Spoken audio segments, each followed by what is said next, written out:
गीता में अर्जुन को स्वयं भगवान कह रहे हैं कि उस परमेश्वर की शरण में जा, उसके लिए उन संतों के पास जा जो तत्वदर्शी हो। इसी प्रकार हजरत मोहम्मद को उनका अल्लाह कह रहा है कि कोई और पूर्ण परमात्मा है, उसको पाने के लिए उन तत्वदर्शी संत की तलाश कर। वो प्रभु कौन है, ये जानने के लिए कृपया अवश्य सुनिए जगत गुरु तत्वदर्शी संत रामपाल जी महाराज के अमृत वचन।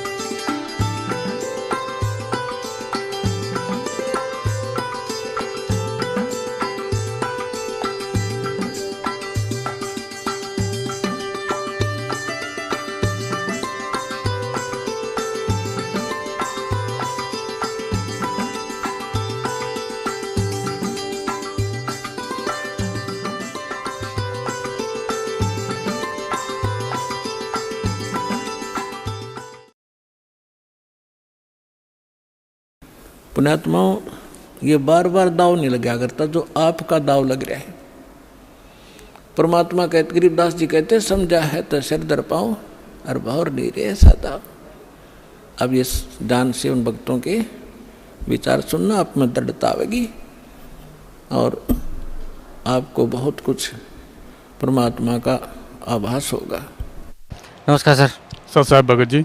क्या शुभ नाम है जी आप जी का? मेरा भक्त माधव दास नाम है। सर कहाँ से आए आप? मैं लखनऊ में रहता हूँ, लखनऊ से आया हूँ भगत जी। सर क्या काम करते हैं आप? मैं केंद्रीय रिजर्व पुलिस बल में सीआरपीएफ में सिपाही हूँ और अभी लखनऊ में पोस्टिंग गुरुजी की कृपा से आया हूँ। सर परम संत सतगुरु रामपाल जी महाराज से नाम उपदेश लेने से पहले आप कौन सी भक्ति करते थे? परम संत पूर्ण ब्रह्म परमेश्वर कबीर साहब की भक्ति आने से पहले मैं ब्रह्मा जी की भक्ति के अलावा जितने भी और देव हैं सबकी भक्ति करता था। बजरंग बली की खास के तौर पर बहुत ज़्यादा भक्ति करता था और मैं अपने हिंदू धर्म के अनुसार मैं सोचता था कि जो सही विधि है पूजा की उसको अपनाता था। जैसे सपोज के तौर पे मैं जितनी आरतियां भगवान देवताओं की हैं सब मैंने याद कर ली थी और पूजा सही विधि से करता था। जो पंडित लोग हमारे सही तरीके से पूजा नहीं करते थे, जैसे भूमि पूजन, वायु शुद्धि और कौन से भगवान को कौन सा पुष्प चढ़ाना है, उस तरह से मैं सोचता था कहीं कोई त्रुटि ना हो, इस तरह से मैं पूजा करता था। तो उसके बाद पूजा करते करते मुझे नहीं मालूम था क्या लाभ मिल रहा क्या हानि मिल रही, जो कष्ट थे भुगता रहता था। शादी वादी हो गई, सब कुछ हो गया। उसके बाद परेशानियां घर में तो एक्चुअली बहुत रहती थी लेकिन पता नहीं चलता था। यही सुनते थे लोग, पंडित का जी जो बताते थे कि प्रारब्ध के जो दुख हैं उसको आप भोग रहे हो। उसके बाद एक बार हमारे घर में ऐसी प्रॉब्लम आई कि मेरा मन ऐसा हुआ कि अपने सभी भाइयों को काट के फेंक दूं, मार डालूं। मेरा इतना दिमाग ख़राब हो गया।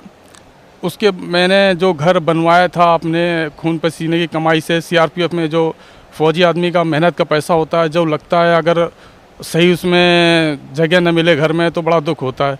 मुझे अपने भाइयों के कष्ट की वजह से घर को छोड़ना पड़ा और अपने लखनऊ सिटी में ही किराए पे जाके रहना पड़ा। जब मैं किराए पे रह रहा था फिर उसके बाद किराए को छोड़ के मैं अपनी ससुराल में आया। वहाँ ससुराल में आने के बाद मुझे ज्ञान गंगा की पुस्तक मिली। उस ज्ञान गंगा की पुस्तक को जब मैंने पढ़ा, मैंने एक बार पढ़ा, 2 बार पढ़ा, 3 बार पढ़ा। चूँकि एक बार पढ़ दे तो मुझे लगा कि ऐसा भी हो सकता है क्या, ये ज्ञान ऐसा सचमुच है क्या, इसलिए मैंने उस किताब को करीब 3 बार पढ़ा। और फिर मेरे अंदर जो मैं बजरंग बली की पूजा पर डे 1 घंटा करता था, उसके बाद मैंने उस बजरंग बली की सिर्फ पूजा मंगलवार को सिर्फ करना जारी रखा और बाकी दिन मैंने पूजा करना छोड़ दिया। और मेरे अंदर बस एक ही भावना जगी कि मैं कब वहाँ पर जाऊँ। मुझे ऐसा लगता है कि मैं किसी जन्म में परमात्मा का भक्त था, क्योंकि मैं हमेशा सोचता था कि मुझे कोई गुरु अपनाना है, गुरु करना है, क्योंकि मुझे ये मालूम था कि गुरु के बिना पार नहीं होता, इतना सिर्फ मैं जानता था। मैं हमेशा गुरु की तलाश में भटकता रहता था, लेकिन मेरे कुछ ऐसे प्रश्न थे कि मैं सोचता था कि जब मुझे गुरु वो मिलेंगे, कोई भी गुरु अपनाऊंगा, उनसे मैं ये सवाल मेरे 7-8 सवाल थे वो पहले पूछूंगा कि जैसे सनातन धर्म था, एक धर्म था, आज ये इतने सारे धर्म कैसे बनते चले जा रहे हैं। मुस्लिम धर्म इतना बढ़ गया, क्रिश्चियन धर्म इतना बढ़ गया, और हिंदू धर्म जो है, जो सनातन धर्म वो छोटा ही रहता जा रहा है। आखिर इसका कारण क्या है, मैं उनसे पूछूंगा। और भी बहुत से सवाल थे कि मैं उस गुरु से पूछूंगा जब गुरु को अपनाऊंगा। लेकिन परमात्मा ने ऐसी कृपा मेरे ऊपर रखी, बेटा बोले कि बेटा तुझे किसी के हाथ लगने ही नहीं दूंगा, नहीं तो तू वहाँ 4 साल 5 साल फंसा रहेगा। मैं यहाँ आकर देखता हूँ कोई 20 साल से, कोई 40 साल से अलग अलग जगह फंसा हुआ है। परमात्मा ने ऐसी कृपा मेरे ऊपर रखी है कि मुझे कहीं फंसने नहीं दिया। मैं पहली बार में ही परमात्मा की शरण में आया, और जितने मेरे जो सवाल थे वो सब सवाल मुझे यहाँ उसका जवाब बिना पूछे ही परमात्मा ने मुझे दे दिया। मैं इनकी शरण में आके बहुत ही संतुष्ट हुआ। सर, पहले आप जो भी देवी देवताओं में भक्ति करते थे, ब्रह्मा जी की और अन्य देवताओं की आप भक्ति करते थे, उस भक्ति को करते करते आप इतने हिंसक हो गए थे कि आपने अपने भाइयों को ही काटने का, उनको मारने का फैसला कर लिया। फिर आप परम संत सतगुरु रामपाल जी महाराज की शरण में आए, सतगुरु रामपाल जी महाराज से आपने नाम उपदेश लिया। जो भक्ति सतगुरु रामपाल जी महाराज ने आपको दी है, उस भक्ति का आपको क्या लाभ मिला? भक्त जी, मैं आपसे क्या बताऊं, मैं उसका वर्णन करूंगा तो शायद वर्णन भी नहीं कर पाऊंगा। सबसे पहले मैं अपने फ़ौज के सभी साथियों को ये बताना चाहूँगा कि मैं बड़े किस्मत वाला हूँ जो मैं यहाँ आज आकर अपनी बातों को रख पाने का मौका मिल रहा है। सबसे बड़ी मुझे खुशी इस बात की है, और मैं किसी दवा या किसी और चीज़ में आके नहीं बोल रहा हूँ। फौजी आदमी मैं सत्य बोलता है और मैं ही सत्य ही बोल रहा हूँ। आप मेरी सत्यता को सुनिए। जब मैं घर में प्रॉब्लम चल रही थी, मैंने अपने कमांडेंट 173 बटालियन के श्री अनुपम शर्मा साहब को ये सब प्रॉब्लम बताई कि श्रीमान मेरे घर में ऐसी ऐसी प्रॉब्लम है, मुझे भारत के अंदर कहीं भी ट्रांसफ़र ऐसी जगह कर दिए जहां मैं अपने पत्नी और बच्चों को रख सकता हूं। उन्होंने मुझसे वादा किया कि 3 महीने के अंदर आपका ट्रांसफ़र मैं आपके ग्रुप सेंटर के अंदर करा दूंगा। जो हमारी बटालियन होती है उसका एक ग्रुप होता है, उस ग्रुप में करा दूंगा। मैं कहा ठीक है गुरु साहब जी, अगर 3 महीने 5 महीने भी लग जाएंगे तो भी मुझे मेरा भला हो जाएगा, मैं तब तक किराए पर रह लूँगा। उसके बाद 3 महीने क्या, उनके करीब 10 महीने हो गए थे। उन्होंने बोला था मैं डिसमिस चला जाऊंगा, अगर अनुपम शर्मा साहब सुन रहे हैं तो वो सुन लें। उन्होंने बोला था मैं तेरा ट्रांसफ़र 3 महीने में करा दूंगा, नहीं तो मैं डिसमिस चला जाऊंगा। 10 महीने हो गए थे, कहीं मेरा ट्रांसफ़र नहीं हुआ था। उसके बाद जब मुझे परमात्मा की शरण मिली, मैं यहाँ पर आया, मैंने परमात्मा से अरदास की, परमात्मा मैं घर से इतना दुखी हूँ। उन्होंने बोला मैंने प्रार्थना की, मुझे ऐसी जगह दे दीजिए, मुझे लखनऊ अगर पोस्टिंग मिल जाए मेरे घर के नज़दीक तो मैं अपना घर भी बनवा लूँगा, मुझे ऐसी हो जाए कृपा। तो मैंने जब भक्ति शुरू की, 2.5 महीने के अंदर मुझे यहाँ पोस्टिंग हो गया। पोस्टिंग की प्रक्रिया ये रही, मैं यहाँ से मेरा एक दोस्त, जब मैं पहली बार यहाँ आया तो दिल्ली में मेरा एक दोस्त मुझे मिल गया। मैं उससे 2 महीने तक करीब ऐसे बात करता रहा। जब मैं यहाँ जो भक्ति करता था उसका असर जब मेरे ऊपर शुरू हुआ, करीब 2 महीने जब भक्ति करेंगे तब उसका असर आपको वो दिखाई देने लगेगा। 2.5 महीने हो गए तो उस दोस्त ने मुझे फ़ोन किया कि माधव सिंह तुम डीजी साहब से बात क्यों नहीं कर ले? तो तब मैंने उससे कहा कि हमारे कमांडेंट साहब बोलते हैं कि पहले कंट्रोल रूम में फ़ोन करो, उसके बाद मुझसे बात करना। तो उससे बड़े डीआईजी होते हैं, डीआईजी को फिर डायरेक्ट कैसे बात करूंगा मैं? उससे बड़े आईजी होते हैं, आईजी से बात नहीं कर सकता हूँ। और डीजी होते हैं सबसे बड़े, उनसे तो फ़ोन पर किसी हालत में आप बात ही नहीं कर सकते हैं, वो भी डायरेक्ट मोबाइल पर कभी नहीं कर सकते हैं। तो हो सकता है नौकरी भी चली जाए हमारी। लेकिन पता उस जब लड़के ने बोला तो परमात्मा की कृपा थी, ऐसी थी। मैंने वो नंबर फीड किया और मोबाइल से डीजी के विजय कुमार साहब जो थे हमारे सीआरपीएफ के, उनको मैंने बात की। मैंने उनसे जो प्रॉब्लम थी उसको एक कागज़ में नोट किया था, उस सबको बताया कि बताएंगे तभी वो समझेंगे। तो हमारे ये फोर्स का नियम है कि पहले आप अपना नंबर बताइए, नाम बताइए, कहाँ से बोल रहे हैं ये बताइए और प्रॉब्लम बताइए, उसके बाद सुनेंगे। मैंने जैसे उनको फ़ोन मिलाया, मैं कहा श्रीमान नंबर इतना इतना इतना और नाम अपना बताया, माधव सिंह यादव, इतना ही बताया था। उधर से सिर्फ मुझे 4 शब्द सुनाई दिए। जैसे वो मुझे 4 शब्द सुनाई दिए, मैं समझ गया कि परमात्मा की कृपा हो रही है। मेरा सिर घूम गया। उधर सिर्फ 4 शब्द ये सुनाई दिए, पोस्टिंग कहाँ जाना है। मैं तो दंग रह गया कि मैंने अपनी कोई प्रॉब्लम तो बता ही नहीं, वहाँ से अपने आप ही बता रहे हैं कि पोस्टिंग कहाँ जाना है। मैं तो घबरा गया। मैं कहा जो मैं बोलने के लिए बैठा था मेरे गले में भर गया था, क्या बोलना है। तो मैं घबरा गया। मैं बोला सर जीसी लखनऊ जाना है। बोले बहुत मुश्किल हो जाएगा। उसके दूसरे दिन ही मेरे पास सिर्फ फ़ोन आया उनके पीएसओ का, बोला आप एप्लीकेशन फैक्स कर दी। मैंने एप्लीकेशन फैक्स की और 10-15 दिन के अंदर ही मेरा लखनऊ पोस्टिंग का नंबर आ गया। और उसके पहले जो हमारे कमांडेंट श्री अनुपम शर्मा साहब ने पोस्टिंग के लिए दे रखा था, 3 महीने के लिए वादा किया, 10 महीने हो गए थे, तो वो तो अभी तक नहीं आया था। जब परमात्मा का ये पोस्टिंग का आ गया तो उसके बाद वहाँ से भी आ गया बिलासपुर के लिए भी। तो जैसे गीता ज्ञानदाता जब अर्जुन से कहते हैं कि अर्जुन तेरे दोनों हाथों में लड्डू हैं, अगर मरेगा तो तू स्वर्ग को जाएगा और अगर जिएगा तो पूरी पृथ्वी को राज भोगेगा, तेरे दोनों हाथ में लड्डू हैं। हालांकि उनके हाथ में दोनों लड्डू नहीं थे, लेकिन परमात्मा ने मेरे दोनों हाथों में लड्डू रख दिए। बोले बेटा बोल घर के नज़दीक रहेगा कि घर के दूर रहेगा। मैंने परमात्मा अरदास की, परमात्मा मैं घर के नज़दीक ही रहना चाहता हूँ। और आज परमात्मा की कृपा से मैं अपने गृह नगर लखनऊ में पोस्टिंग आ गया हूँ और मेरी कोई किसी से सिफारिश, जोर सिफारिश, कहीं घूस कुछ नहीं दिया है, कोई सिफारिश नहीं है। एक तो हमारा ये इससे बड़ा उदाहरण है। दूसरा, मेरे पेशाब में बहुत जलन होती थी कई साल से। वो पेशाब अगर करने जाता था 1-2 बूंद टपकती थी और जलन के मारे असहनीय दर्द होता था। परमात्मा की शरण में आने मुझे पता ही नहीं चला कि मैं यहाँ आया तो मैं सोचा मुझे क्या कष्ट दूर है, मुझे सोचा नहीं था। अभी याद आया कि अरे मुझे ये कष्ट वो दूर हो गया, मुझे पता ही नहीं चला। तो इस तरह के और कई कष्ट हैं जो मेरे दूर हुए, बताएंगे तो हो नहीं पाता है। सर, भक्त समाज को क्या संदेश देना चाहते हैं आप? भक्त समाज को मैं संदेश देने लायक हुए नहीं, लेकिन परमात्मा की कृपा से मैं ये बताना चाहता हूँ कि हमारे फोर्स के जितने भाई बंद हैं और अदर फोर्स के हैं या सिविल समाज है, ये पूजा विधि है, ये परम पिता परमेश्वर हैं। जो कहा गया है तत्वदर्शी संत, तत्वदर्शी संत यही हैं। और जो जितने भी पोंगे पंथी हैं, आसाराम जी हों, चाहे निरंकारी बाबा हों, और ये निरंकारी बाबा और धन सदगुरु XYZ जितने भी हैं, मैं इनका नाम इतने को जानता भी नहीं, ये इनके जो गुरु हैं ये तत्वदर्शी नहीं हैं। तत्वदर्शी संत की पहचान क्या है? गीता अध्याय नंबर 15 के 1 से 4 तक में दी गई है। आज आप सब लोग साक्षर उसको पढ़ें और समझें और अपना कल्याण कराएं, यहाँ पर आएँ। ये तत्वदर्शी संत हैं। इसको मैं ताल ठोक कर बोलता हूँ। मैं एक फौजी हूँ, सत्य बोलने वाला इंसान हूँ और सत्य बोल रहा हूँ। आप आएँ, जब आप यहाँ पर आएंगे, नामदान लेंगे, तब आपको पता लगेगा। यहाँ पर आएंगे तो आपको बताया जाएगा कि 500 का जो असली नोट में क्या पहचान होती है।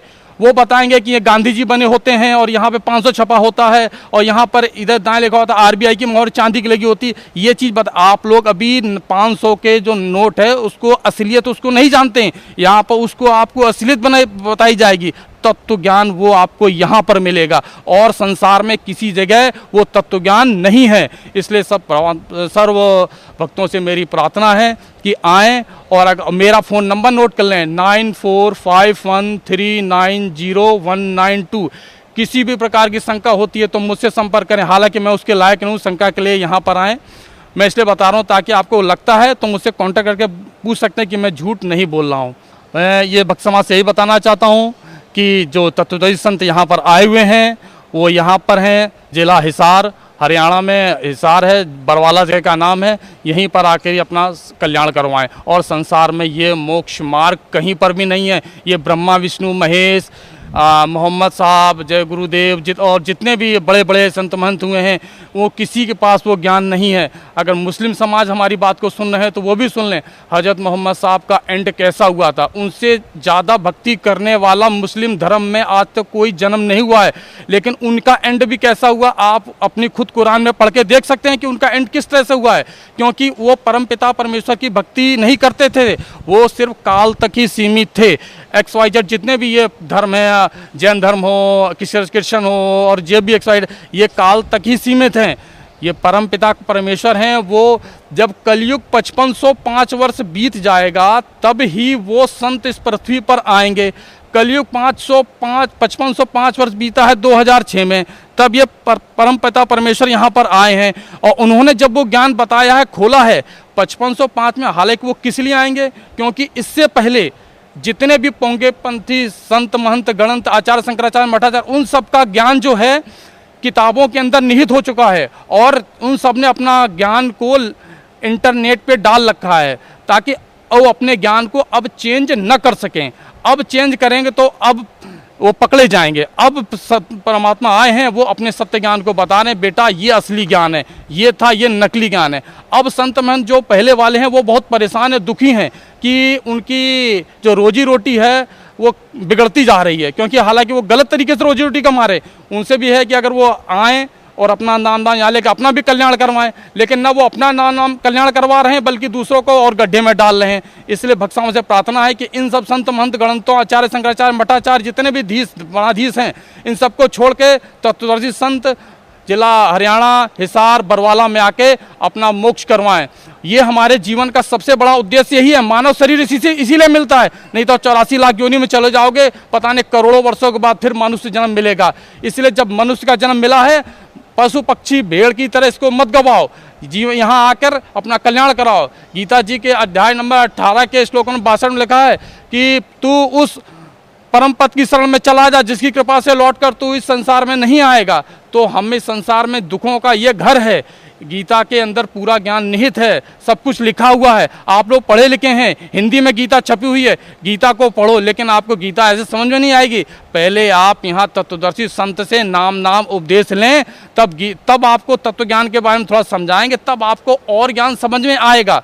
गीता में क्या लिखा तब समझ में आएगा। इसलिए भक्तों से मेरी पुनः प्रार्थना है, अंतिम निवेदन है कि आप जिला हिसार हरियाणा में बरवाला में आएँ और परम संत पूर्ण ब्रह्म परमात्मा परमेश्वर संत रामपाल जी महाराज से उपदेश लें और अपना नाम दाम कल्याण करवाएं। धन्यवाद आपका, बहुत बहुत धन्यवाद। नमस्कार सर। नमस्कार सर। क्या शुभ नाम है जी आप जी का? मेरा नाम गणपत दास है। सर कहाँ से आए आप? मैं ग्राम हरंदिया, पोस्ट गौरुआ, जिला भोजपुर, बिहार का रहने वाला हूँ। ऐसे मैं दिल्ली में रहता हूँ। सर परम संत सतगुरु रामपाल जी महाराज की शरण में आने से पहले आप कौन सी भक्ति करते थे? मैं श्री रामचंद्र जी के बारे में बहुत सारा पढ़ रहा था और शोध भी कर रहा था, और ब्रह्मा विष्णु महेश का भी मैं पूजा कर रहा था, और विशेष करके मैं शंकर भगवान को बहुत जलोल चढ़ाया करता था। हमेशा सावन के महीने में सोमवार जितने मंगल व्रत वगैरह जितने हनुमान जी के भी शनिवार के दिन और मंगलवार के दिन मैं 15 बरस की उम्र से मैं करना स्टार्ट कर दिया था, और मैं श्री रामचंद्र जी के धनुषधारी के मैं भक्ति करता था। तो सर जो ये भक्ति आप करते थे इन देवी देवताओं की, ब्रह्मा विष्णु महेश की, शिव जी की, इस भक्ति से आपको क्या लाभ मिलता था? इस भक्ति से हमको कुछ लाभ नहीं हुआ, और ऐसे केवल बस कथा कहानी सुनते थे, पढ़ते थे, लेकिन मेरा दिल नहीं मानता था कि ये इसमें कुछ मेरे भक्त मन नहीं लगता था। मेरे को दिल नहीं मानता था कि ये इष्ट लोग हैं, ब्रह्मा विष्णु महेश मैं नहीं मानता था कि ये इष्ट लोग हैं, और इनके भक्ति से मुझे कुछ लाभ नहीं हो रहा था। सर फिर आप परम संत सतगुरु रामपाल जी महाराज की शरण में कैसे आए? मेरा भाई एक फौज में है, वे पहले शिरडी के साईं बाबा के भक्त थे, फिर पुरपर्ती के साईं सतसाईं के भक्ति करते थे। फिर उसने बताया 2011 में कि भैया एक हरियाणा में बरवाला में सतगुरु रामपाल जी महाराज हैं, वो तत्वदर्शी संत है, वे परम संत हैं, और उन्हीं के बारे में बताया। फिर मार्च में 2012 में मेरे को टेलीफोन करके बोला कि भैया आप रोज़ साधना चैनल देखो, आप तो सब गीता शास्त्र सब मैं वेद शास्त्र वगैरह मैं पढ़ते रहता था, बहुत सारा किताब वगैरह मेरे काफ़ी रुचि था अध्यात्म में, मैं बहुत स्पिरिचुअल स्टडी करता था, मैं बहुत बुक वगैरह पढ़ता था। लेकिन जिस दिन मैंने टीवी ऑन करके देखा साधना चैनल, उसमें रामपाल जी महाराज तत्वदर्शी रामपाल जी महाराज को जब मैं पढ़ा, उनका ज्ञान सुना, उसके बाद कापी किताब ले करके मैं बैठ गया और समूचा गीता का श्लोक को लिखने लगा। उसमें जितने भी श्लोक बोले थे गुरुजी, उसके जितने भी अर्थ कर रहे थे वो 100% सत्य था। और मैं देख करके सुन करके तो मैं बड़ा चकित हुआ कि इस तरह के अभी जगत में कोई भी तत्वदर्शी संत नहीं है, और इस तरह के गीता जी का कोई भी हिंदी अनुवाद करने वाला कोई नहीं है, और जितने भी कर रहे हैं सरल ढंग से कर रहे हैं, और उसमें जितने भी ज्ञान था एकदम सत्य था। और गीता जी में खोल करके मैं तो बहुत बार गीता पढ़ा था, लेकिन मेरे को समझ नहीं आता था उसमें कि ब्रह्म क्या है, परम ब्रह्म क्या है, पूर्ण ब्रह्म क्या है, अव्यक्त भाव क्या है, उसमें ये सब बहुत सारे ऐसे कठिन शब्द लेकिन समझ में नहीं आ रहा था। लेकिन जब से रामपाल जी महाराज गुरु जी हमारे जब उसमें ये कहे कि नहीं, इसमें श्री कृष्ण जी के शरीर में प्रवेश होकर के इसमें ब्रह्म काल बोल रहा है, जिसे गीता अध्याय 8 के 13 मंत्र में वो खुद बोले हैं कि ये जो ओम अक्षर है ये एक ब्रह्म का मंत्र है, और ये जाप करने से परम गति होती है, मतलब कि स्वर्ग लोक मिलता है। फिर 16 अध्याय में गीता अध्याय 8 के 16 में भी लिखा हुआ है कि ब्रह्म लोक तो पुनरावृत्ति में है, कि गए हुए प्राणी भी उस संसार में फिर लौट करके आते हैं। तो मैं गुरु जी के शरण में आया, मैं पूरे गीता जी के सब श्लोक को मैंने छाँट छाँट कर मैं उनका सब अध्ययन किया तो मुझे एकदम बिल्कुल सत्य साबित हुआ। और मैं गुरुजी को मार्च 2012 से मैंने पूरा स्टडी उनका बात सुनने लगा, सब सत्संग में सुनने लगा, भाग करके बैंक से आकर के। और मैं रोज़ टीवी देखता था कि उसमें सब मैं लिखता था। मेरे को इतना अंडरस्टैंडिंग है कि जितने भी इस देश के जितने भी साधु महात्मा जितने भी संत हैं, मैं उनका प्रवचन करीब करीब सुन रखा था, लेकिन मेरा दिल नहीं मानता था, मेरी आत्मा नहीं मानती थी कि ये लोग बोलते हैं। जितने भी लोग बोलते हैं तो मेरे को ये समझ में आता था कि नहीं, ये सब झूठ बोल रहे हैं, इनके पास कोई सच्चा ज्ञान नहीं है। और रामपाल जी महाराज के पास जब मैंने ये सुना तो बोला कि नहीं, 100% यही सत्य है, यही परमपिता परमेश्वर कबीर जी के रूप में आए हुए हैं। और मैं इन्हीं को मान के कि नहीं, तत्वदर्शी संत है, मैं इनके शरण में जाऊं। फिर मेरा भाई टेलीफोन करता है कि भैया कब जाओगे आप बरवाला? करने के समय निकाल के जाऊंगा, क्योंकि वाइफ वगैरह से थोड़ा वो लोग कबीर जी के बारे में नहीं मानते थे। फिर 20 मई को सुबह में मैं 5 बजे अकेले उठ के चला आया महिपालपुर, नई दिल्ली महिपालपुर। वहाँ आते हुए मेरे को एकदम न्यू मारुति गाड़ी शोरूम से आई और मैं उसी गाड़ी में बैठ गया और आकर के मैं वे ISBT जो बस अड्डा है न्यू दिल्ली में, मैं वहाँ पर उतर गया। फिर वहाँ से जिंद के लिए गाड़ी पकड़ लिया। जिंद से फिर मैं बरवाला आया।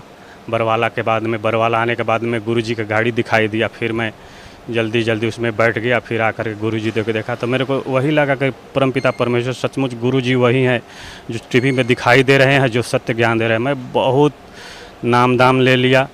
उसके बाद गुरुजी से मैं मिला और सब गुरुजी से बताया। गुरुजी ऐसे मैं खूब रोया उस दिन।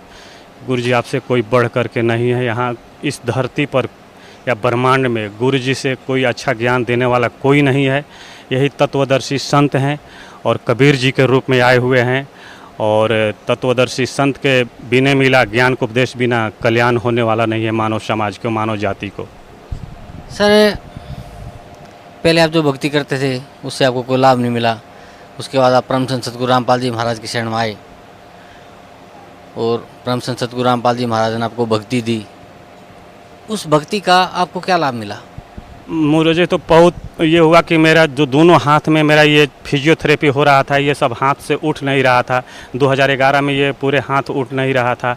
फिर 2012 में भी ये हाथ में हो गया। और मैं डॉक्टर सभी बोल रहे थे कि आप शुगर का चेक कराओ, आपको शुगर हो गया। मैं डर के मारे शुगर का टेस्ट नहीं करा रहा था। फिर भी मैं एक दिन क्या किया कि शुगर का टेस्ट करा ही लिया, लेकिन शुगर हमारा बढ़ गया था और बहुत ये दर्द हो रहा था। फिर मैं उस टाइम से मैं चीनी वनी खाना सब छोड़ दिया, चावल वगैरह भी खाना सब छोड़ दिया। अब मैं बोला कि हे भगवान, कोई भी रोग दे दो, लेकिन ये फिजियोथेरेपी ये जो मैं 6 महीना में ये हाथ सब रामलहर लोहिया में मैं कराता रहा 6 महीना तक, लेकिन नहीं। फिर मेरा भाई कहा कि भैया आप नाम दाम ले लो, सब ठीक हो जाएगा। गुरु जी की कृपा से हमारा ये आते हुए यहाँ पर नाम दाम लेने के बाद में मैं बोल दिया कि मेरा तो गुरु जी चिनिया रोग है वगैरह। फिर मैं खाने गया तो यहाँ बहुत चावल वगैरह भी था, तो सब भक्त लोग बताए कि खाओ, आप कुछ भी खाओगे आपको कुछ नहीं होगा। उस टाइम में बहुत खीर अच्छा बना हुआ था। मैं तो रो करके किसी तरह से मैं बोला कि पता नहीं क्या होगा। लोग बोले कि नहीं डरो मत, आप कुछ भी खा सकते हो, गुरु जी के शरण में आओगे आपका कुछ नहीं होगा। फिर मैं खाना स्टार्ट कर दिया। उसके बाद में मेरे को आज तक से अभी तक से कोई रोग नहीं हुआ। मुझे बुखार भी नहीं आया चाहिए करके, कुछ भी रोग नहीं हुआ है।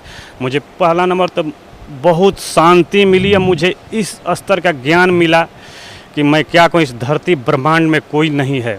मैं कोई भी अगर लेक्चर देता है तो मैं टिप्पणी कर देता कि नहीं ये अशुद्ध बोल रहे हैं, ये कर रहे हैं, क्योंकि मैं 1983-84 से BBC लंदन वगैरह सब मैं सुनते रहता था। अब पूरे 15 वर्ष की उम्र क्या 10 वर्ष से मैं अध्यात्म स्पिरिचुअल स्टडी से मैं जुड़ गया था। श्री रामचंद्र जी के बारे में ये करना, फिर श्री रामचंद्र जी के गायत्री मंत्र, सूर्य भगवान के गायत्री मंत्र, शंकर भगवान को ओम नमः शिवाय, हमेशा शुभ सोमवार को मंगलवार को, मैं क्या बताऊं, लेकिन मेरे को कोई लाभ नहीं होता।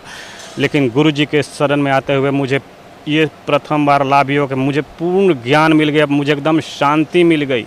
तो मैं किसी को नहीं समझता था कि कोई मेरे को हरा सकता है इस ज्ञान में कि ये स्पिरिचुअल स्टडी में, क्योंकि मैं सब वेद शास्त्र पढ़ रखा था। सत्संग भी मैं कर रहा था 1990 से, जब मैं 17 साल का था तो उसमें वे लोग केवल राम कथा पढ़ाते थे। मैं बोला था बाबा से कि आप राम कथा सब ये होता है, ये सत्संग थोड़े है, सत्संग में तो सत कथा होनी चाहिए उसमें परमपिता परमेश्वर की। लेकिन वो बोले कि नहीं यही सत्संग है। एक दिन की बात है कि 2000 की बात है कि मैं कबीर भवन एक है महिपालपुर में, वहाँ से मैं गुजर रहा था। कबीर बाणी को मैं शुरू से चौथे क्लास 5वां क्लास ले पढ़ रहा था। फिर ग्रेजुएशन करते हुए मैं सोचा कि कबीर साहब इतने बढ़िया बाणी बोलते हैं, लोग उनको धानक कहते हैं, तो मुझे बड़ा दुख होता था कि कबीर साहब को धानक, मेरे तो बड़ा गुस्सा आती थी कि ये कितना पवित्र ज्ञान है, कितना अच्छा बाणी बोल रहे हैं। फिर मेरे को महिपालपुर में पता नहीं गुरुजी मिले या कौन मिला, उसने बोला कि गुरु गोरखनाथ जी तो त्रिशूल पर अपने बैठ गए थे ज्ञान के लिए। वहाँ पर कबीर साहब ने ऐसे करके अपना धागा ऊपर फेंका और 64 फीट पर बैठ गए। मैं उसी दिन से मैं जब ये ज्ञान सुना या गुरुजी के पता नहीं आकाशवाणी हुई किया, मुझे ज्ञान मिला। उसी दिन से दिल में मान लिया कि परम पिता परमेश्वर अगर कोई है, अगर इष्ट देव है तो कबीर जी हैं। और मैं कबीर जी के ज्ञान के लिए भटकते रहा। लेकिन ये संजोग ही है कि मेरा भाई ने बता दिया और मेरे साथ जो पहले हाथ वगैरह फिजियोथेरेपी हुआ, मैं टीवी के माध्यम से सब देख करके मुझे आत्मा में शांति के कबीर शाह मुर गया।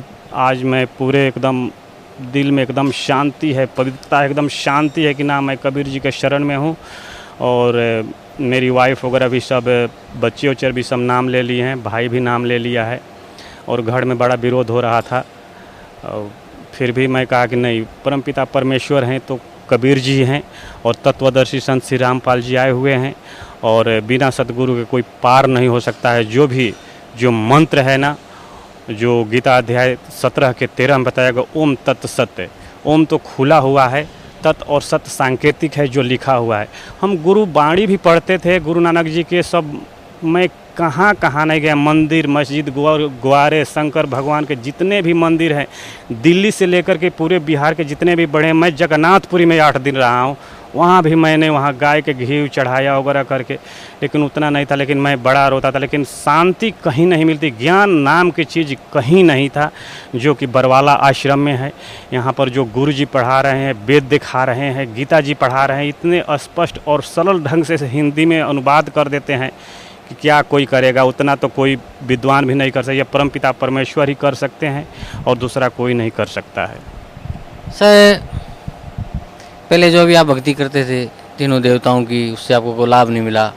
फिर आपको परम संत सतगुरु रामपाल जी महाराज की शरण प्राप्त हुई, उन्होंने आपको नाम उपदेश दिया। तो पहला तो आप बता रहे हैं कि आपको जो मन की शांति मिली, फिर आपको परमात्मा प्राप्ति का वो मार्ग मिला, आपको पता चला कि इष्ट देव कबीर जी ही हैं।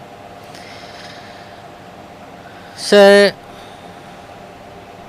फिर आपका जो रोग था, दोनों हाथ आपके काम नहीं करते थे, आपका वो ठीक हुआ और मुक्ति का मार्ग परम संत सतगुरु रामपाल जी महाराज ने आपको दिया।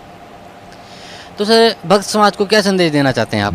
भक्त समाज को यही संदेश देना होगा कि जितना जल्दी से जल्दी हो सके, ये समय जो है नष्ट हो रहा है, आप जितना से जितना भी जल्दी हो सके सतगुरु रामपाल महाराज से आकर के नाम दीक्षा लीजिए। बरवाला आश्रम जो हिसार में है, हिसार के नज़दीक में है, हरियाणा में, और अपना कल्याण कराइए। दूसरे को सुनने से नहीं है, आप खुलेआम देख रहे हैं कि वेद में सब लिखा हुआ है कि परम पिता परमेश्वर कबीर हैं, कबीर मनीषी हैं। यजुर्वेद अध्याय 40 के मंत्र नंबर 8 में लिखा हुआ है, यजुर्वेद अध्याय 5 के 32 मंत्र में स्पष्ट लिखा हो तो बंदी छोड़वाई है। सब ऋग्वेद मंडल में, सब में जो गीता जी में लिखा हुआ है, इतने जितने भी ये वेद को और अनुवाद किए हैं, ये स्वामी दयानंद सरस्वती, ये सब कबीर देव को सर्वज्ञ कहते हैं। बताइए, कोई गाय को भैंस कह सकता है? नहीं कह सकता है ना। लेकिन ये सब झूठी हैं, इनको मान बढ़ाई है, सब नकली, सब ये ब्राह्मण लोग ये सब देश को बर्बाद कर दिए, भूत पूजा पुजवा कर सबको नष्ट कर दिए समाज में।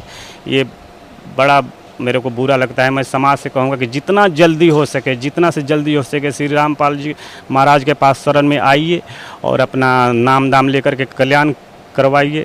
और मैं अब क्या बताऊँ इनको, जल्दी जितना से जल्दी हो सके परमपिता परमेश्वर के शरण में आइए और अपना कल्याण कराइए, इसी में सबका कल्याण है। सत्साई जी, धन्यवाद आपका बहुत बहुत sir, thank you so much. Satgurudev की जय। बंदी छोड़ कबीर परमेश्वर जी की जय। बंदी छोड़ गरीबदास जी महाराज जी की जय। स्वामी रामदेवानंद जी गुरु महाराज जी की जय।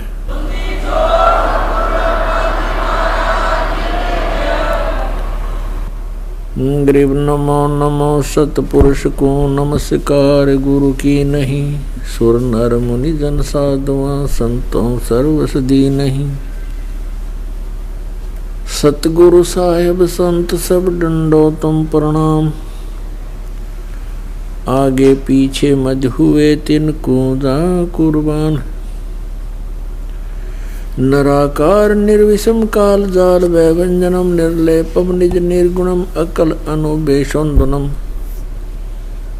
सोहम सुरति समाप्तम सकल समाना निर्तलय। उज्ज्वल हीरंबर हरदमम बेपरवा अथाह वार पार निमद्दतम। ग्रीव जो सुमर सिद्ध होई गणनायक गलता ना करो अनुग्रह सोई पारस पद परवाना। आदि गणेश मनाऊं गणनायक देवन देवा।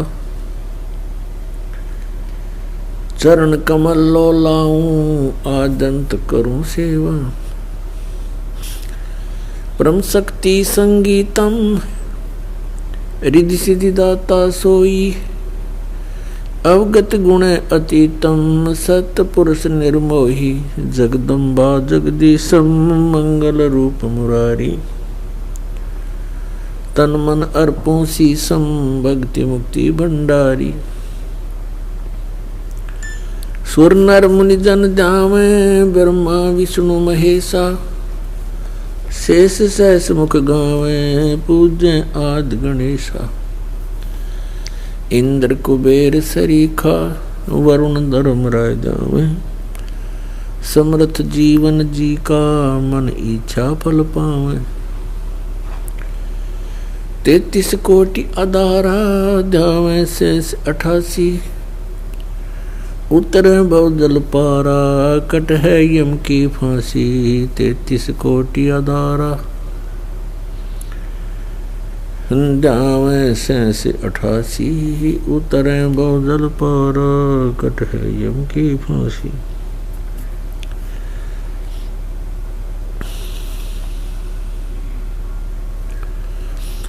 कर जोरूं विनती करूं धरूं चरण पर शीश। गुरु जी राम देवानंद जी महाराज ने दियो नाम बख्शीश। कोटि कोटि सिजदा करूं कोटि कोटि प्रणाम। चरण कमल में राखियो मैं बंदी जा मैं गुलाम।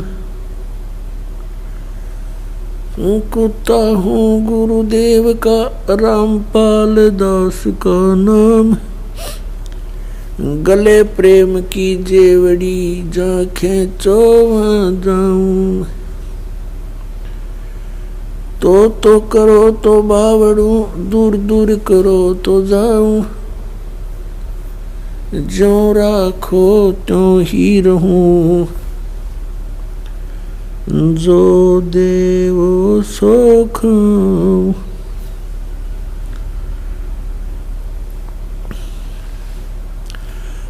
जय इब के सतगुरु मिले सब दुख आँखों रोय। चरणों ऊपर शीश धरूं कहूँ जो कहनी हो। कबीर साईं मिलेंगे पूछेंगे कुशलात। आदि अंत की सब कहूँ अपने दिल की बात। गुरु जी तुम ना भूलियो चाहे लाख लोग मिल जाएं। हमसे तुमको बहुत हैं तुम जैसे हमको नहीं। परम पिता परमात्मा पूर्ण ब्रह्म सर्व सृष्टि रचनहार कबीर परमेश्वर जी की असीम कृपा से आप जी को सत्संग सुनने को प्राप्त हुआ।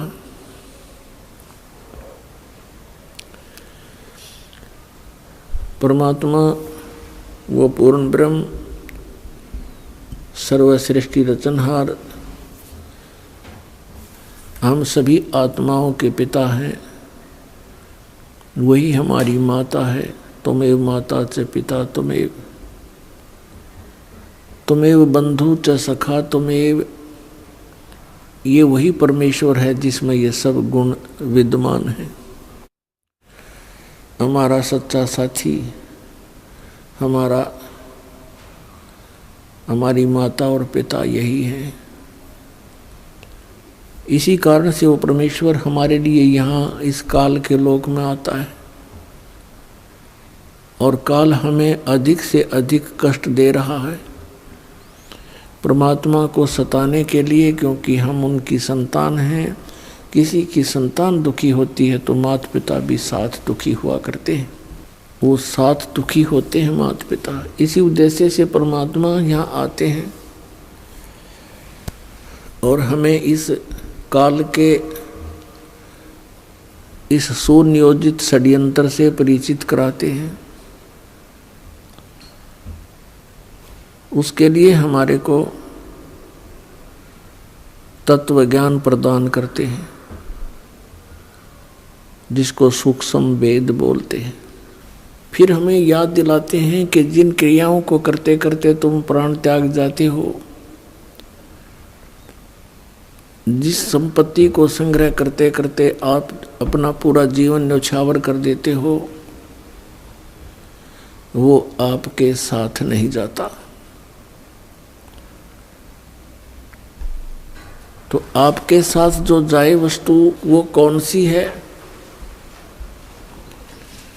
दिया लिया तेरे संग चलेगा, दरिया क्या रह जावेगा। कहें कबीर सुनो भाई साधो, करनी के फल पावेगा। के दिया लिया तेरे संग चलेगा, दरिया ढक्या रह जावेगा। लेना क्या है और देना क्या है? राम का नाम लेना है, सच्चे नाम का सतनाम का जाप करना है और देना दान है। तो ये दिया लिया तेरे संग चलेगा, धरा ढक्या रह जावेगा। जो आप सारे जीवन में जो जोड़ जोड़ कर रखते हो, ये यहीं रह जाएगा। इसके संग्रह करने में जो पाप आपने किए वो आपके साथ चले जाएंगे। ये धन नहीं जाता, ये संपत्ति नहीं जाती। पुण्यात्मा, परमात्मा की असीम रजा है आपके ऊपर। आपको मनुष्य जीवन प्राप्त हुआ इस समय में, ये वो समय है शायद बहुत ही युगों के बहुत ही जन्म जन्मांतरों के बाद आपको प्राप्त होता है। ये समय आपका मनुष्य जीवन, इस समय में सभी प्राणी पार होंगे जो इस सतनाम से जुड़ जाएंगे, इस दास से उपदेश लेकर मर्यादा में रहते हुए भक्ति करेंगे। और पार होकर के कहाँ जाएंगे? हम उस स्थान पर जाएंगे जहाँ कभी जन्म मृत्यु नहीं होती। अभी तक सतलोक सचखंड की महिमा बताने वाले ये नकली पंथ, राधा स्वामी पंथ, जय गुरुदेव पंथ, विनोद वाला ताराचंद पंथ और ये धन धन सतगुरु सच्चा सौदा सिरसा और जगमाल वाली पंथ, दिल्ली वाला या ठाकुर जी वाला पंथ और राजेंद्र सिंह यानी दर्शन जो कृपाल सिंह जी वाला पंथ, आगरा वाला पंथ, व्यास वाला पंथ राधा स्वामी से संबंधित जो है, ये सतलोक की महिमा सुनाते हैं और सतलोक जाने का भी ये दावा करते हैं, लेकिन इनको यही नहीं पता कि वो सतलोक है क्या चीज, वहाँ पर क्या व्यवस्था है और कौन सा वो साधन है जिससे हम सतलोक जा सकते हैं। इन सभी से ये अपरिचित हैं, लेकिन सुनी सुनाई बातों को परमात्मा कबीर जी की वाणी से वाणी चुरा कर, ज्ञान चुरा कर ये पंसारी बन गए हल्दी की गांठ प्राप्त करके। ये पांचों नाम काल के देते हैं, ओंकार, निरंकार, ज्योति निरंजन और सोहम और सतनाम। परमेश्वर कबीर जी की वाणी से करने नो दीदार महल में प्यारा है, उससे इन्होंने ये मंत्र निकाल लिए। और परमात्मा बहुत दयालु हैं, इन नकलियों को उलझाए रखने के लिए परमात्मा ने ये एक्स्ट्रा मंत्र और उस शब्द के अंदर उनका वर्णन कर दिया, जबकि वास्तविक मंत्र भी उनके अंदर है। अब ये उनके समझ में ना आई कि ये है वो मंत्र, जो 5 मंत्र हैं वो भी उस करने नो दीदार महल में प्यारा है, उसके अंदर है ये 5 मंत्र जो ये दास आपको देता है। लेकिन वो ना उठाकर इन 5 काल के सेलेक्ट कर लिए। काल तो ये चाहता है कि ये वो नाम जाप करें जिससे मेरे मुख में रह जाए, मेरे लोक में रह पार ना हो, और वो प्रत्यक्ष प्रमाण इनके इतिहास में है, राधा स्वामी के इतिहास में।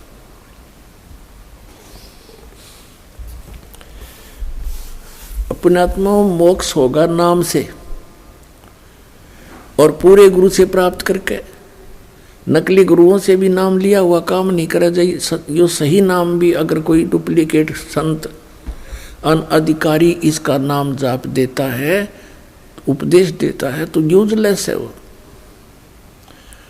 इस 21 ब्रह्मांड में इस सतनाम का दान करने का इस दास के अतिरिक्त वर्तमान में किसी को आदेश नहीं है। और सार नाम की तो इनका बनक भी को नहीं, सपने में भी ना इनको पता। तो कहने का भाव है, परमात्मा ने कहा था कि सोहम शब्द हम जग में लाए और सार शब्द हमने गुप्त छिपाया।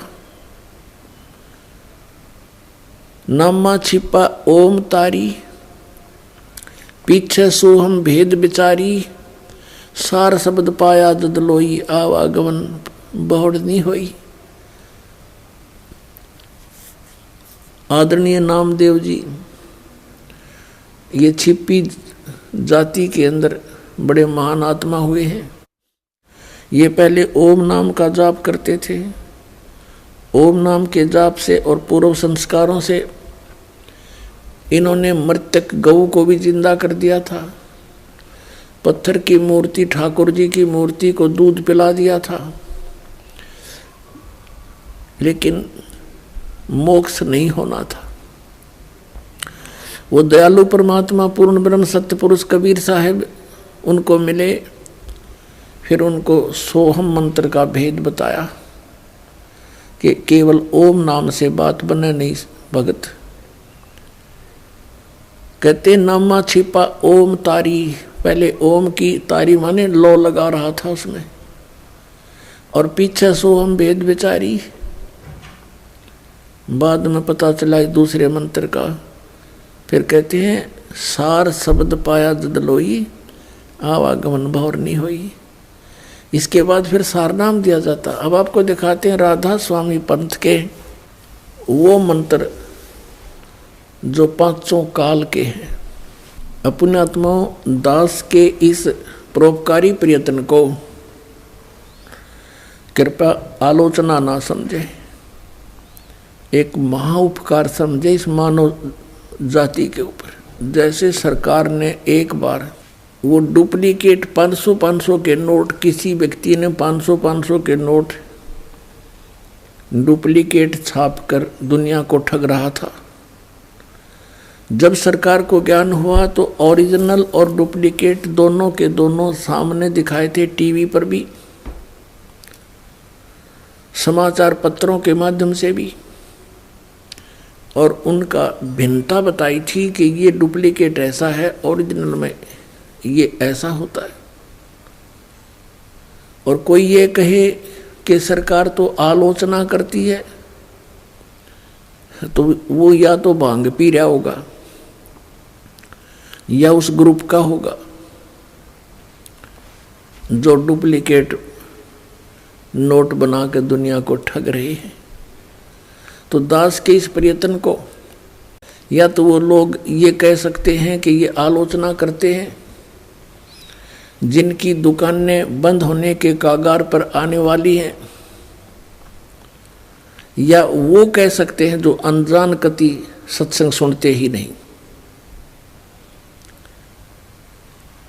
पुण्यात्मा, हम तभी तो उस वस्तु को परित्याग करेंगे, उस वस्तु को त्यागेंगे जो हानिकारक है। जब तक हम उसको हानिकारक नहीं मानते तब तक हम उसके साथ चिपके रहते हैं। और अब दास आपको दिखाएगा कि ये डुप्लीकेट मंत्र ये हैं जो काल के जाल में रखते हैं, ओरिजिनल मंत्र ये हैं जो जिन महापुरुषों ने ये मंत्र प्राप्त हुए वो पार हो गए। और वो जो पार हुए वो मंत्र, वो संत उनको ये भी मानते हैं, राधा स्वामी और ये सच्चा सौदा वाले, कि ये वास्तव में पार हुए हैं, और उन्हीं की वाणी का समर्थन भी लेते हैं अपने सत्संगों में। किन किन का?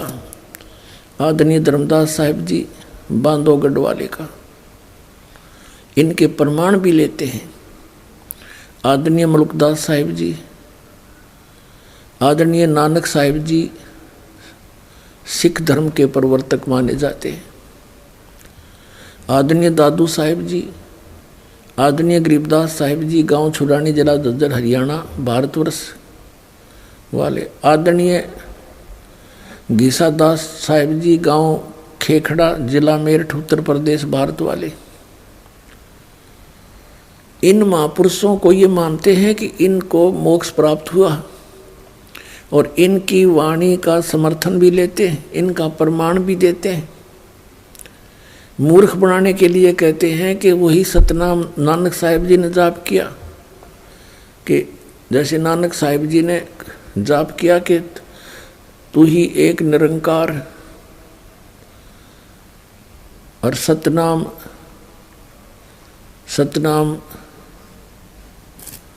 कहते ये जाप किया, सतनाम और एक तू ही निरंकार, ये उनका सतनाम था।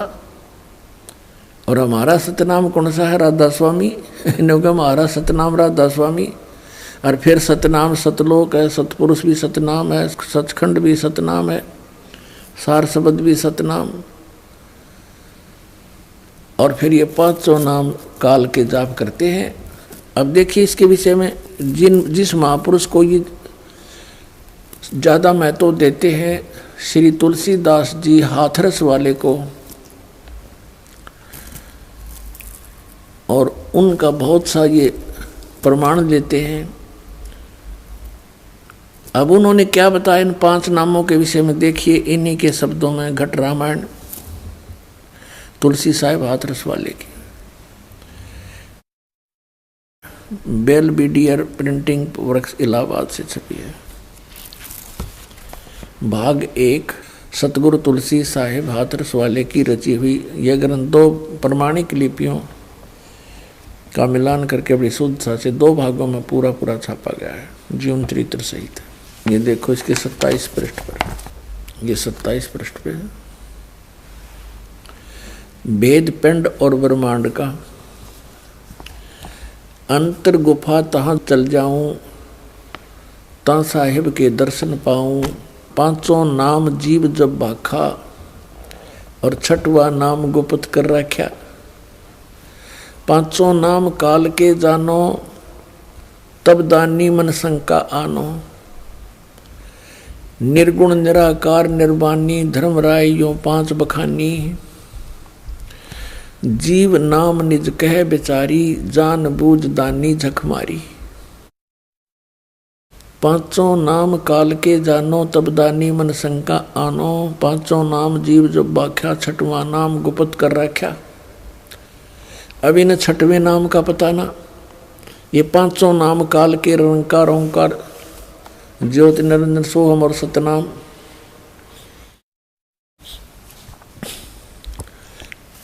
अब यहां देखो, दानी सुन विधि बात हमारी हम चल जाऊं पुरुष दरबारी। सुरत नृत ले लोक सिधाऊं आदि नाम ले काल गिराऊं। सत नाम ले जीव उभारी अस चल जाऊं पुरुष दरबारी। ओहो, अब ये सतनाम और यो आदि नाम, इससे मोक्ष होगा। ये सतनाम 2 अक्षर का है जिसमें एक ओम है और एक तत् सांकेतिक है, और ये सार नाम है आदि नाम। इनसे मोक्ष होगा जो राधा स्वामी वालों के पास नहीं है। राधा स्वामी वाले और ये सच्चा सौदा वाले ये केवल 5 नाम के जाप करते हैं। 5 नाम काल के जानो। अपने आत्माओं, ये सच्चा सौदा सिरसा जो है ये भी श्री शिवदयाल जी के विचारों से ही अलग हुआ है। वही जो कि तुम विचार इनके अंदर हैं। श्री शिवदयाल जी से श्री जयमल सिंह जी ने उपदेश प्राप्त हुआ। उन्होंने स्वयंभू संत बनकर ब्यास के अंदर श्री शिवदयाल जी की मृत्यु के 11 वर्ष के बाद स्वयं ही नाम देना प्रारंभ कर दिया। ब्यास नदी के किनारे डेरा स्थापित कर दिया। उनके उत्तराधिकारी हुए हैं श्री सावन सिंह जी। श्री सावन सिंह जी का शिष्य थे बेलोचिस्तानी शाह मस्ताना, अर्थात श्री खेमामल जी, जिन्होंने सच्चा सौदा सिरसा बेगू रोड पर डेरा स्थापित कर दिया। अपने आत्माओं, यानी श्री शिवदयाल जी के ही ये अनुयायी हैं। ये सारा परिवार उन्हीं का है। और श्री शिवदयाल जी ये 5 नाम जाप करा करते। उनको क्या प्राप्ति हुई? बुद्धिमान व्यक्ति को संकेत बहुत होता है, और जरा सी भी अकल से काम लेंगे पुण्यात्माएं तो तुरंत त्याग देंगे इस नरक के मार्ग को। आपको दिखाते हैं, देखिएगा जीवन चरित्र श्री शिवदयाल जी अर्थात राधा स्वामी पंथ के प्रवर्तक का। ये है जीवन चरित्र राधा स्वामी दयाल की दया, राधा स्वामी साहेब जीवन चरित्र। स्वामी जी महाराज लेखक हैं लाला प्रताप सिंह सेठ उर्फ चाचा जी साहब। ये श्री शिवदयाल जी के छोटे भाई थे जो इसके जीवन चरित्र को लिखने वाले। प्रकाशक हैं राधा स्वामी ट्रस्ट, स्वामी बाग, आगरा से। और ये कहाँ से छपी है? ये है श्री शिवदयाल जी, इनके परम धनी। इनके भी दर्शन कर लो। राधा स्वामी ट्रस्ट, स्वामी बाग, आगरा से ये छपी है। मुद्रक हैं अर्पण प्रिंटरी, राधा स्वामी चैम्बर्स, भालेज रोड, आनंद। इनके विषय में क्या लिखा है? परम पुरुष पूर्ण धनी हजूर स्वामी जी महाराज। ये पूर्ण धनी कहे जाते हैं इनके शब्दों। अब इन्होंने इनके विषय में क्या लिखा कि इनका कोई गुरु नहीं था। ये देखिएगा। और गुरु क्यों नहीं था? लिपा पोती करते हुए इन्होंने क्या किया है? जीवन चरित्र स्वामी जी महाराज का पृष्ठ 27 पर इन्होंने, लेखक ने ये थोड़ी सी भूमिका बनाई है क्योंकि अनामी पुरुष या मालिक कुल में सर्वशक्ति और ताकत है और कुल का भंडार है। और इसकी कुदरत से रचना का सब काम चल रहा है। और जो परम संत वहाँ से आते हैं वे भी वही ताकत और समर्थता लेकर आते हैं। तो उनमें और अनामी पुरुष में कुछ जरा भी फर्क नहीं होता है। तो जब इस संसार में जीवों के उपकार के वास्ते अनामी पुरुष या परम संत आनकर प्रकट होते हैं तो उनसे बड़ा संसार में कोई नहीं होता, तो वे किसी को गुरु नहीं बना सकते हैं। इसी वजह से अब 28 पृष्ठ पे, इसी वजह से स्वामी जी महाराज का कोई गुरु नहीं था और न किसी से उन्होंने परमार्थ का उपदेश लिया। अब पुण्यात्माओं, ये इसके इस भूमिका में क्या बनाना चाहते हैं कि ये परम शक्ति थे और ये अनामी पुरुष का ही अवतार थे, उन्हीं जितनी शक्ति वाले थे, इसलिए इनको गुरु बनाने की कोई आवश्यकता नहीं थी। पुण्यात्माओं, किसी भी महापुरुष की आप जीवनी देखें, सभी महापुरुषों ने गुरु धारण किए और सभी ने इस बात पर जोर दिया है कि गुरु बिन माला फेरते, गुरु बिन देते दान, गुरु बिन दोनों निष्फल हैं, चाहे पूछो वेद पुराण। ऐसे ही नानक साहिब जी ने गुरु की महिमा पर कलम तोड़ रखी है और नानक साहिब जी के भी गुरु थे। अपने आत्मा गुरु के बिना कोई भी कार्य सिद्ध नहीं होता। कभी परमात्मा कहते हैं, राम कृष्ण से कौन बड़ो, उन्हों भी गुरु की ने, तीन लोक के वे धनी ही गुरु आगे आधीन। नानक साहिब जी को भी गुरु मिले। कौन मिले? अब इस बात के ऊपर अभी तक पर्दा डला हुआ था कि श्री नानक साहिब जी के गुरु जी कौन थे। ये कल के सत्संग में आपको कंसेप्ट क्लियर कर दिया था और पहले भी पिछले सत्संग में भी आपको बताया था। अब प्रसंग जो चल रहा है हम उसी को आगे बढ़ाएंगे। श्री नानक साहिब जी ने अपने मेला पहला की वाणी में, जो गुरु ग्रंथ साहिब के पृष्ठ नंबर 1342 पर अंकित है, उसमें क्या कहा है कि गुरु सेवा बिन भक्ति ना होई, अनेक जतन करो क्यों ना कोई, बिन सतगुरु बैठे मुक्ति ना हुई। 946 पृष्ठ पे लिखा है, बिन सतगुरु बैठे मुक्ति ना हुई और बिन सतगुरु बैठे महादुख पाई। नानक गुरु समान तीर्थ ने कोई, सच्चे गुरु गोपाल। बिन सतगुर सेवे जोग न हुई, बिन सतगुर बैठे मुक्ति न हुई, बिन सतगुर बैठे नाम न पाया जाई, और बिन सतगुर बैठे माँ दुख पाई। पृष्ठ नंबर 946 पर गुरु ग्रंथ साहिब में मेला पहला की वाणी है। बिन सतगुरु बैठे महागर्भ गुबार, नानक बिन गुरु मुआ जन्म हारे। फिर गुरु ग्रंथ साहिब के 1342 पृष्ठ पे लिखा है, गुरु सेवा बिन भक्ति ना हुई, अनेक जतन करे जे कोई, ज्ञान ध्यान नर हरि निर्वाणी, बिन सतगुरु बैठे कोई न जानी, बिन सतगुरु किन्हें न पाया। सतगुर बिच आप रखियानो, कर प्रगट आदि सुनियाई। सतगुर मिलिए सदा मुक्त है, जिन विच हो मोह चुकाई। कृपा करे जो आपनी ता गुरु का शब्द कमाई, नानक कहे सुन जन्म जन हो, इत संजम दुख पाई।